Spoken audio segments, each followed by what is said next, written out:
صوبہ ہلمند کے ایک عہدیدار کے مطابق اتوار کے روز سے شروع ہونے والی جھڑپوں میں طالبان نے صوبے کے دارالحکومت اور دیگر اضلاع میں فوجی چوکیوں پر حملہ کیا۔ طالبان کے ترجمان ذبیح اللہ مجاہد نے خبر رساں ادارے AFP سے بات کرتے ہوئے کہا کہ حملوں کے لیے طالبان کو ذمہ دار نہ ٹھہرایا جائے کیونکہ آپریشن کا آغاز افغان فوج نے کیا۔ اس سے پہلے عید کے موقع پر بھی افغانستان میں پرتشدد کارروائیاں جاری رہیں۔ کابل میں ایک مسجد پر حملے میں 12 نمازی ہلاک ہو گئے۔ اس حملے کی ذمہ داری داعش کے افغان دھڑے نے قبول کی۔ افغانستان میں 20 سالہ جنگ کے دوران غیر ملکی فوجیوں اور افغان شہریوں کے درمیان رابطے کا کام کرنے والے انٹرپریٹرز کو خدشہ ہے کہ غیر ملکی دستوں کے انخلاء کے بعد طالبان اور دیگر جنگجو انہیں یا ان کے خاندان والوں کو نشانہ بنا سکتے ہیں۔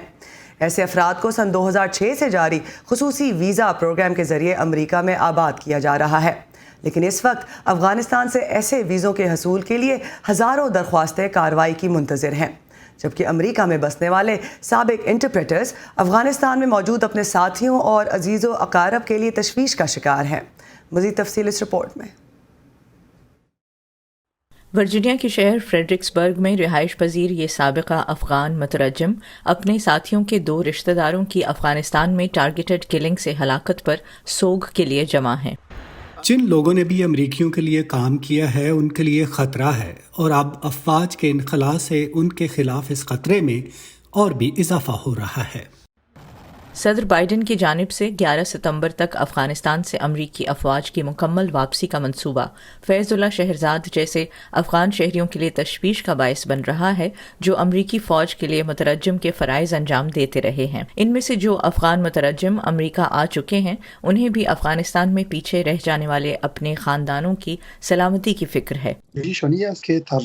طالبان کا نظریہ بھی وہی ہے، اور وہ ترجمہ کرنے والوں کو اور ان کو جو امریکہ کے لیے کام کرتے ہیں ملک کا غدار سمجھتے ہیں، اور ساتھ ہی انہیں مذہب کا منحرف بھی سمجھتے ہیں۔ صورتحال پہلے سے بھی زیادہ بدتر ہو گئی ہے اور ہم سب کے لیے اور ہمارے خاندان والوں کے لیے بھی بہت خطرناک ہے۔ SIV یا اسپیشل امیگرنٹ ویزا پروگرام امریکہ کے لیے اپنی زندگی خطرے میں ڈالنے والے غیر ملکی افراد کو بحفاظت امریکہ لا کر بسانے کا پروگرام ہے، تاہم اس پر اس وقت خاصی تنقید ہو رہی ہے۔ حال ہی میں امریکی کانگریس کی ایک سماعت میں عوامی نمائندوں نے افغان امن کے لیے خصوصی امریکی نمائندے زلمے خلیلزاد سے یہ بھی پوچھا کہ کیا امریکی وزارت خارجہ SIV پروگرام کے تحت اپنے افغان اتحادیوں کی مدد کرے گی۔ فروری میں صدر بائیڈن نے ایک حکم نامے کے ذریعے SIV پروگرام کے نظام کو بہتر بنانے کے لیے اس پر نظر ثانی کا حکم دیا تھا۔ سابقہ امریکی فوجی ڈین کریڈ 9 سال تک افغان سیکیورٹی فورسز کی تربیت کا کام کر چکے ہیں۔ مجھے فکر ہے کہ SIV کے اجراء میں تاخیر کے برے نتائج ہوں گے۔ محکمہ خارجہ کو جلد کارروائی کرنے کی ضرورت ہے۔ زندگیاں خطرے میں ہیں۔ طالبان یقیناً ٹرانسلیٹرز کو نشانہ بنائیں گے۔ جارج ٹاؤن یونیورسٹی سے منسلک شان میکفیٹ کے مطابق اس مسئلے کے حل کے لیے ایک اسی طرح کے پروگرام پر عمل درآمد کی کوشش کی جا رہی ہے جو ویتنام کی جنگ ختم ہونے کے بعد اتحادیوں کی حفاظت اور ویزے فراہم کرنے کے لیے اپنایا گیا تھا۔ امریکہ میں ایک ایسی تحریک چل رہی ہے جسے سابقہ فوجی چلا رہے ہیں تاکہ امریکہ آنے والے خواہش مند افغان شہریوں کی امیگریشن میں آسانی کے وہ طریقے تلاش کیے جائیں جو ہم نے ویتنام کی جنگ کے بعد استعمال کیے۔ یہ کوشش DC میں امریکی فوجیوں اور حاضر سروس اور ریٹائرڈ جنرلز کی طرف سے کی جا رہی ہے اور اس کا زبردست نتیجہ نکلے گا۔ امریکی آفس آف انسپیکٹر جنرل کی رپورٹ کے مطابق افغانوں کے لیے اسپیشل امیگرنٹ ویزوں پر کام کرنے والا دفتر عملے کی کمی کا شکار ہے، جبکہ ستمبر 2019 سے اب تک افغان شہریوں کی جانب سے اسپیشل امیگرنٹ ویزا حاصل کرنے کی 19,000 درخواستیں کارروائی مکمل ہونے کی منتظر ہیں۔ ایسے میں پچھلے چند مہینوں میں افغانستان میں امریکی افواج کے ساتھ منسلک رہنے والے سابق افغان اہلکاروں کے خلاف حملوں میں اضافہ ہوا ہے۔ نخبت ملک، وائس آف امریکہ۔ پاکستان اور افغانستان کے درمیان ایک بار پھر الزامات کا تبادلہ۔ ایک جرمن جریدے کو انٹرویو میں افغان صدر اشرف غنی نے الزام عائد کیا کہ پاکستانی ریاست کا طالبان کے ساتھ گہرا تعلق ہے، پاکستان انہیں مالی مدد دے رہا ہے اور جنگجوؤں کی بھرتیاں بھی وہیں سے ہوتی ہیں۔ انخلا کے بعد دوستی یا دشمنی کا انحصار پاکستان پر ہوگا۔ پاکستان نے ان الزامات کو غیر ذمہ دارانہ اور من گھڑت قرار دیا اور اسلام آباد میں افغان سفیر کو طلب کر کے احتجاج بھی کیا۔ عید الفطر سے قبل پاکستانی فوج کے سربراہ جنرل قمر جاوید باجوہ کے دورہ کابل کے پیش نظر یہ توقع کی جا رہی تھی کہ پاکستان اور افغانستان کے درمیان تعلقات کو مزید فروغ ملے گا۔ تاہم افغان قیادت کی جانب سے نئے الزامات نے ہوا کا رخ ایک نئی سمت کو موڑ دیا ہے۔ اسی حوالے سے بات کرنے کے لیے اس وقت نیو یارک سے ہمارے ساتھ موجود ہے تجزیہ کار جہانگیر خٹک۔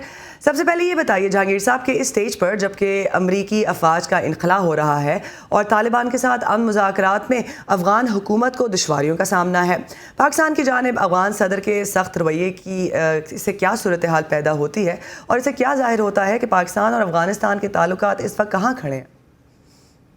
دیکھیے، جس طرح کے صدر اشرف غنی کی جانب سے جو ایک ترش بیان بازی شروع ہوئی ہے، اس کے بعد تو جو شائبہ نظر آ رہا ہے وہ یہی ہے کہ پاکستان اور افغانستان کے تعلقات ایک مرتبہ پھر اس نہج پر آ کھڑے ہو گئے ہیں، اگر قریب نہیں پہنچے تقریباً کھڑے ہو گئے ہیں، کہ جو کچھ عرصہ پہلے سے تھے، یعنی جب طالبان اور امریکہ کے درمیان جو مذاکرات تھے اس سے پہلے جو صورتحال تھی جس میں کہ بہت زیادہ تناؤ تھا تعلقات میں، شاید معاملات اسی طرف بڑھ رہے ہیں۔ اب سوال یہ ہے کہ اشرف غنی صاحب کو کیا ضرورت پڑی کہ وہ اس قسم کی زبان استعمال کریں۔ ایک اشرف غنی نہیں ہے بلکہ ان کے جو قریبی رفقا ہیں، جن میں ان کے جو نیشنل سیکیورٹی ایڈوائزر حمداللہ محب اور اس کے علاوہ ان کے آرمی چیف کی جانب سے جو گزشتہ چند دنوں میں بیانات آئے ہیں وہ انتہائی تشویشناک ہیں۔ یعنی اس سے کہیں بھی یہ ظاہر نہیں ہوتا کہ وہ پاکستان کو ایز اے پارٹنر ان پیس چاہتے ہیں، بلکہ پاکستان کے ساتھ وہ جو ہاسٹیلٹی کا ایک عنصر جو کہ پہلے پاکستان اور افغانستان کے درمیان موجود تھا اس کو کچھ زیادہ اجاگر کر رہے ہیں۔ اب اس سے چونکہ طالبان اور افغان حکومت کے درمیان مذاکرات مکمل طور پر تعطل کا شکار ہیں، اس میں کوئی پروگرس نہیں ہو رہی، اور یہاں مغرب میں بیٹھے، امریکہ میں بیٹھے جتنے بھی پالیسی میکرز ہیں ان سب کا یہ خیال ہے اور خوف ہے کہ شاید معاملات ان مذاکرات کے خاتمے کی طرف بڑھ رہے ہیں اگر رویے یہی رہے۔ اس کی وجہ یہ ہے کہ جب اشرف غنی صاحب کی جانب سے ایک مرتبہ پھر وہی زبان درازی کی جائے جو ہم نے پہلے سنی تھی، تو اس کا مطلب کیا ہم یہ لے سکتے ہیں کہ افغان حکومت نے ہاتھ اٹھا لیے ہیں، یعنی مذاکرات کے حوالے سے ان کی جو بھی ایکسپیکٹیشنز تھی وہ پوری نہیں ہوئی، اس لیے ان کا یہ خیال ہے کہ اب ہم جنگ کریں گے۔ کل ہی اشرف غنی صاحب نے ایک امریکی نشریاتی ادارے کے ساتھ ایک انٹرویو میں بھی ایک مرتبہ پھر یہ کہا کہ ہم جنگ کے لیے تیار ہیں۔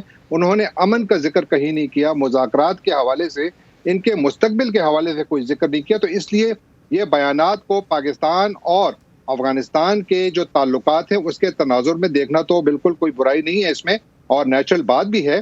پاکستان کا غم و غصہ بھی اپنی جگہ پر جائز ہے، کیونکہ گزشتہ دنوں ہی پاکستان کے آرمی چیف خود چل کر کابل گئے اور وہاں پر ان کو ایشورنس دیا کہ پاکستان افغان جو امن کا عمل ہے اس کو مکمل سپورٹ کرتا ہے۔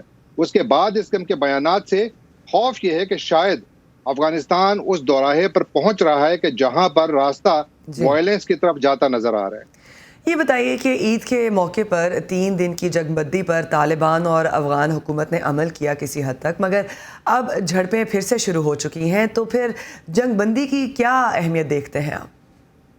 جنگ بندی مجھے بہت مشکل نظر آ رہی ہے۔ دیکھیے، جو پوزیشنز لی ہوئی ہیں، یعنی اشرف غنی صاحب بالکل صاف ستھرا کہہ رہے ہیں کہ آپ نے ٹرانزیشنل گورنمنٹ لانی ہے، جو بھی کچھ لانا ہے میں نہیں جاؤں گا، میں صرف ایک ہی صورت میں جاؤں گا، اور وہ افغانستان میں اگر الیکشنز ہوتے ہیں۔ طالبان کا جو مطالبہ ہے وہ بالکل مختلف ہے، دونوں کی پوزیشنز بہت زیادہ ریجڈ ہیں۔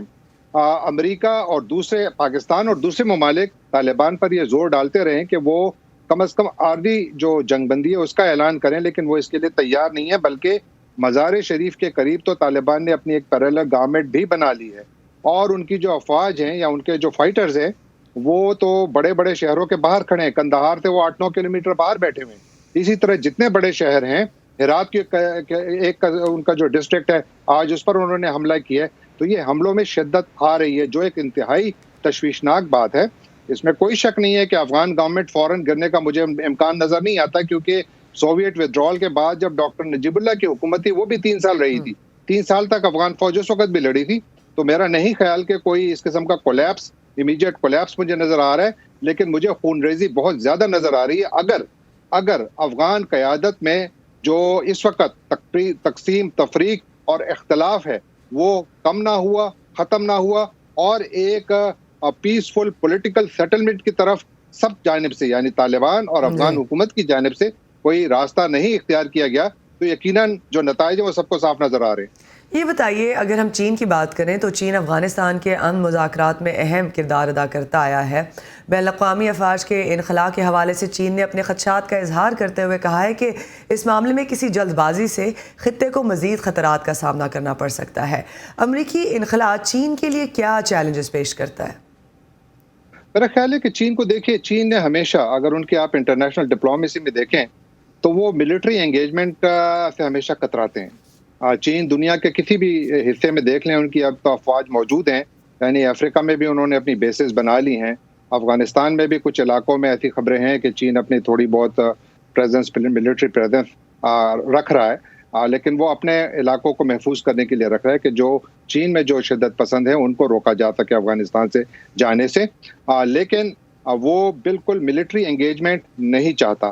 چین کے افغانستان میں بہت زیادہ انویسٹمنٹس ہیں، جتنے مائننگ بڑے کانٹریکٹس ہیں وہ چائنیز کمپنیز کے پاس ہیں، اور ان حالات میں امریکا جب باہر نکل رہا ہے، ابھی تک تو بنیادی طور پر جو چائنیز انویسٹمنٹس کو تحفظ دینے کے لیے جو جس جنگ کی ضرورت تھی یا جو فوج درکار تھی وہ تو امریکہ اور مغربی ممالک پیش کر رہے تھے، یا ان کی بائی ڈیفالٹ، یعنی یہ ان کا کوئی انٹینشن نہیں تھی، لیکن چونکہ وہاں پر موجود تھے تو چین کی جو سرمایہ کاری تھی، گرچہ اس کا کوئی تحفظ تو یقینی نہیں ہے، لیکن کم از کم ان کو تھوڑا بہت وہاں پر فائدہ ہو رہا تھا۔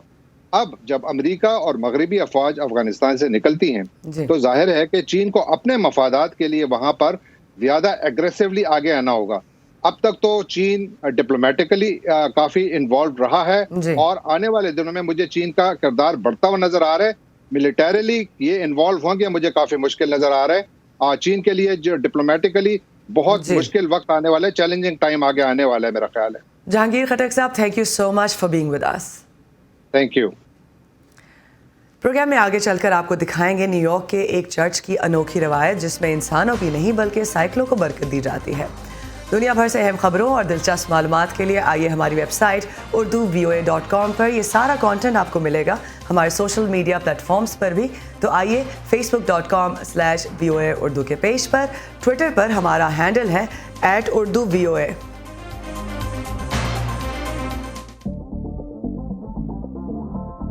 تب یہ تھا کہ اسٹیٹ جو تھی وہ آپ کو کنڈیم کرتی تھی اور عوام آپ کو اپریشیٹ کرتے تھے۔ اب you are frightened of people. Controversial گانے بنانے کا آپ کا سلسلہ رکا نہیں۔ کنٹروورشل ہو جاتے تھے، ہوتے نہیں تھے۔ لوگ جھوٹے سب دیکھتے ہیں۔ فیملی ہونی ہے تو بس ٹھیک ہے، اب سائڈ پہ ہو گیا، اب کوئی اور کون ہے بھائی یہاں پہ سنگل؟ کیا کبھی کوئی پریشر فیس کیا ہے کہ یہ کہیں یا یہ نہ کہیں؟ In this age and time, censor. Maryam is more charismatic than her father. And I think that Bilawal is far less charismatic than his mother. جگنو کبھی کبھی آپ کی چڑیا بھی بن جاتی ہے۔ خان صاحب کے ساتھ بھی یہی ہوگا ایک دن۔ Voice of America Urdu service کی نئی خصوصی سیریز انٹرویو 360 دیکھیے ہر پیر کو پروگرام ویو 360 میں اور ہمارے تمام آن لائن پلیٹ فارمز پر۔ معروف گلوکارہ ٹینا سانی کا فن تقریباً 4 دہائیوں پر پھیلا ہوا ہے۔ صبا شاہ خان نے ٹینا سانی سے ان کے فن کے بارے میں بات کی ہے۔ جلد ہی یہ انٹرویو ہم آپ کو دکھائیں گے ویو 360 میں، دیکھتے ہیں اس گفتگو کی ایک جھلک۔ دیکھیں گے لازم ہے کہ ہم بھی دیکھیں۔ I grew up on Reshma جی، تو دل چاہتا تھا کہ بس انسان گائے تو ایسا گائے۔ گھر میں مہدی حسن صاحب عزت بخشی ہمیں اور ہمارے گھروں میں آ کے پرفارم کیا، تو بچپن سے وہ بھی دیکھتی آئی۔ میں باربرا اسٹرائسن کی سب سے بڑی دیوانی ہوں۔ کہ ہم بھی دیکھیں گے۔ اور آخر میں ایک بہت ہی انوکھی روایت۔ نیو یارک سٹی کا ایک چرچ 23 سالوں سے سائیکلوں کو برکت دے رہا ہے۔ بلیسنگ آف دی بائسیکلز کی یہ تقریب پچھلے سال تو کووڈ وبا کی وجہ سے ورچوئل انداز میں منعقد کی گئی تھی، مگر اس سال تقریب میں بہت سے لوگ اپنی ان سائیکلوں سمیت شریک ہوئے جن پر انہوں نے اس مشکل سال میں انحصار کیا تھا۔ نیو یارک کی بہت سی غیر معمولی روایات میں سے یہ روایت طویل عرصے سے جاری ہونے کی وجہ سے نمایاں ہے۔ پچھلے 23 سالوں سے ہر مئی کے اوائل میں سینکڑوں سائیکل سوار شہر کے سینٹ جان دی ڈیوائن گرجا گھر جاتے ہیں تاکہ ان کی سائیکلوں کو برکت مل سکے، یہاں تک کہ پالتو جانور بھی ساتھ آتے ہیں۔ یہ سینٹرل پارک جانا بہت پسند کرتی ہے، اور جب میں اپنی سائیکل پر سوار ہونے کے لیے تیار ہوتی ہوں تو یہ مجھے بڑی بے قراری سے دیکھتی ہے کہ آیا وہ بھی ساتھ جائے گی یا نہیں۔ وہ سائیکل پر سوار ہونے کے لیے بہت پرجوش رہتی ہے۔ گلین گولڈسٹائن نے اس غیر معمولی روایت کا آغاز کیا۔ وہ خود مذہبی نہیں ہیں لیکن سائیکل چلانے کے شوقین ہیں۔ انہیں یہ آئیڈیا اپنی ماں سے ملا۔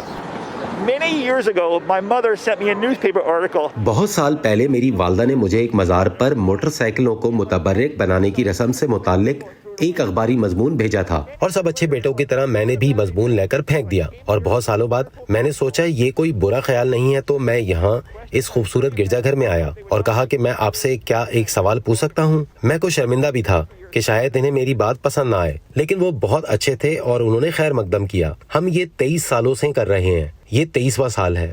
جہاں تک اس رسم کے مقصد کا تعلق ہے، گلین کا کہنا ہے کہ وہ یہ سوچنا پسند کرتے ہیں کہ اس برکت کی وجہ سے وہ اور بہت سے دوسرے لوگ بھی محفوظ رہ سکتے ہیں۔ چرچ خوبصورت ہے اور بہت اچھا ہے کہ وہ یہ کرتے ہیں۔ میرے خیال میں یہ ایک خوبصورت تقریب ہے۔ مجھے یقین ہے اس سے مدد ملتی ہے۔ آپ کا ایمان ہے، آپ مدد حاصل کر سکتے ہیں۔ یہ بات تو یقینی ہے کہ اس سے کوئی تکلیف نہیں پہنچتی۔ جیسے ہی وبا میں شدت آئی، نیو یارک کے بہت سے لوگوں نے اس شدید متاثرہ شہر میں سائیکل کو نقل و حمل کے سب سے محفوظ ذریعے کے طور پر دیکھا۔ یہاں تک کہ چرچ کے رہنما اعتراف کرتے ہیں کہ انہوں نے 1 سال سے زیادہ عرصے میں ٹرین کا استعمال نہیں کیا ہے۔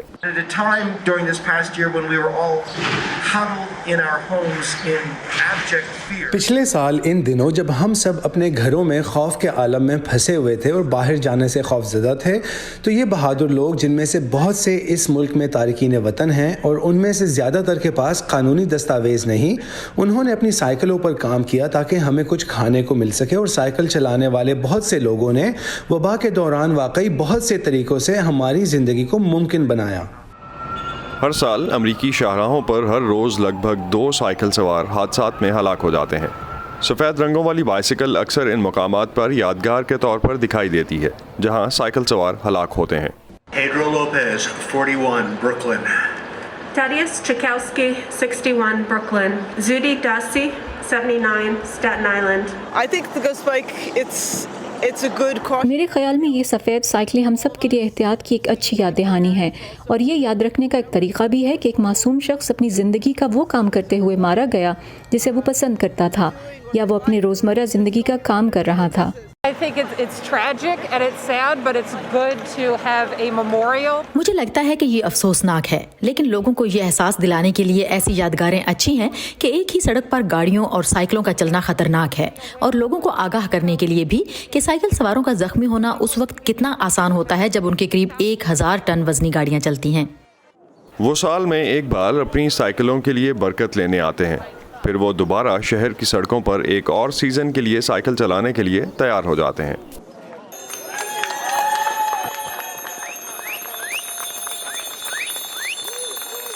اینا نیلسن کے ساتھ اسد اللہ خالد، وائس آف امریکہ۔ اسی پہ ختم کرتے ہیں آج کا ویو 360۔ پروگرام کے بارے میں فیڈ بیک دینے کے لیے آپ آ سکتے ہیں facebook.com/VOA اردو کے پیج پر۔ اس کے علاوہ ٹویٹر اور انسٹاگرام پر ہمارا ہینڈل ہے @UrduVOA۔ اسی کے ساتھ ارب عباسی کو دیجیے اجازت۔